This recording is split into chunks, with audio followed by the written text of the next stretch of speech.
Good morning, good afternoon, good evening. Hey, I wanted to make a video about this cryptocurrency, HyperChainX. It got on my radar recently.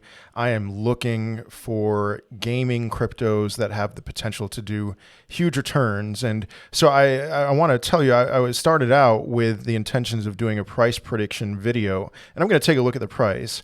But the more that I read about this project and the more that I read its white paper, I really felt like it would be of better service to you to do an unbiased review. And like I said, I will get into some kind of price prediction in a couple minutes. If you want to fast forward this video and look at that, that's fine. But there are some things that I'm seeing, some huge positives. I mean, huge potential with this cryptocurrency. But also some things I'm just like, okay, all right, that's on my radar as a thing that I need to keep in mind if I'm going to get into this, which I will, but if I'm going to get into this. But first things first, let's just taking a look at HyperChainX, gaming, bridging the gap between blockchain and gaming, NFTs, lots of potential here, lots of potential for people to use this to build their gaming dApps or gaming platforms, whatever, on HyperChainX.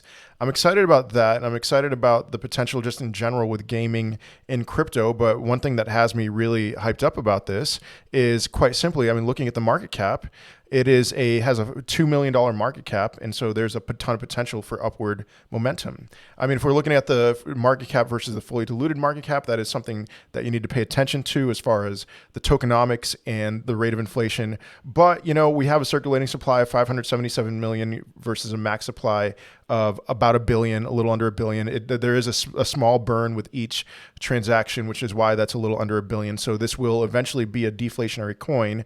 And a lot of what this has to do, the circulating supply, has to do with a percentage, a pretty large percentage that is locked up. And so, you know, really when it comes to how inflationary this cryptocurrency is, it's not too inflationary, which is a great sign for a newer, smaller cryptocurrency. You can see recently that it did explode in price at the end of January, just shot off like crazy. And now we're kind of gathering ourselves, trying to figure out where we're going to go next. But actually, all right, let me look at the price action real quick. I drew a fib, and this is the big thing that I would say short term I'm planning on staying away because you can see from the bottom to the peak, swing low, swing high. We have a perfect spike, sharp spike. I don't think that's manipulation. I just think that it's a cryptocurrency that just shot up. And, you know, it happens with different cryptocurrencies. Perhaps one or several entities bought large volumes of this, but then you can see a move to the 6.6 retracement level and then a drop back down and then a move right up to the 702. And so somebody knows what they're doing right now with this cryptocurrency. They bought in around here when it was low. They rode it high. Perhaps they sold at this point, or perhaps they didn't. Most likely they didn't. They waited for it to drop back down, and then they waited for a 702 retracement. This is likely someone or a group of people, most likely just one person or one entity who saw an opportunity to exit right at the 702. They had a limit order set there and they exited. Now, does that mean that we are done with this pump? By no means, especially given how small this market cap is, but that is enough reason for me to kind of say like, hey, I'm going to stay away for the short term and just see where this goes, because we could go right back down. Will it go all the way back down? I don't think so. This is now on a lot more people's radars, but I think it's going to go it's more likely to go down from here than up. That could entirely change with one big buyer, but, you know, with a market cap like that. But short term, I'm going to stick out and just kind of see what happens. You know, I'd be interested in getting in, seeing a break through the all-time high and then a retest of that all-time high. That's around the time that I would get in. So anyway, I looked at the white paper, and here are some things that I'm seeing on my radar that I'm just like, okay, I want to keep this in mind as I am getting in and most likely entirely out of this cryptocurrency. The first thing that I just want to point out is this is a 9-page white paper. So I see a white paper like this, and it's very similar to if you were to go to a meme coin website and read the white paper of a meme coin. What you would find is something like a 3 to 9 page white paper. It's like, hey, we know who we are. Well, yeah, sure, we'll describe our project to you, but we're a meme coin, okay? And so whatever. That's not saying that HyperChain is a meme coin, but then I do read some things here, and there's some buzzwords that I'm seeing here that make me a little bit cautious to think that this is a long-term project that I want to get into. I'm seeing the word community a lot, and I saw this word.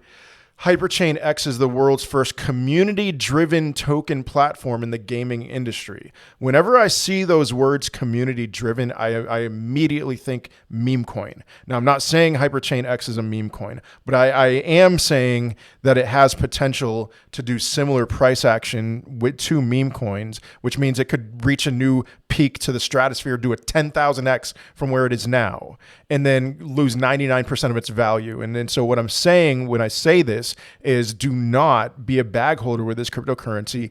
Take profits often. Now, the other thing that I would say that has me a little bit like, I'm not too excited about it is it's simply this, the hyper tokenomics. So an 11% fee. Now on the website, not on the white paper, but just on the front page of the website, it says a 10% fee. So I'm trying to figure out, is it 10? Is it 11%? I would assume that the website was updated and that it's a 10% fee and not an 11% fee. But you can see 1% for redistribution, 4% for buybacks, 6% for marketing.